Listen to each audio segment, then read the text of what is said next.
Unë ndjem shumë mirë, të di që kena bëha një gjatë mirë për komunitetin tonë, të di se pastrume Velipojnë, jo vetëm për ne, por edhe për njerëzit që kanë më ardhur, domethënë, me shiu plazhin. Ne kemi ardhur me pastru sepse Velipoja duhet të jetë e pastër për gjithë. Ne u bashkuam me shumë kënaqësi me të gjithë organizatorët të pastrojmë plazhin e Velipojës, pasi është një pasuri natyrore që Shkodra ka dhe duhet ta mbrojmë atë shumë mirë.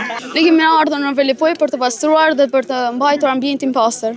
Ne jemi nxënësit e shkollës Ndrameta dhe kena ardhur këtu si vullnetar për të pastruar Velipojën, sepse Velipoja është një vend që vizitohet shumë dhe ka nevojë të jetë e pastër. Ne erdhëm me shumë kënaqësi që ta pastrojmë këtë vend kaq të bukur, bashkë me shokët dhe me shoqet e klasës dhe gjithë bashkë ne ja dalim ban.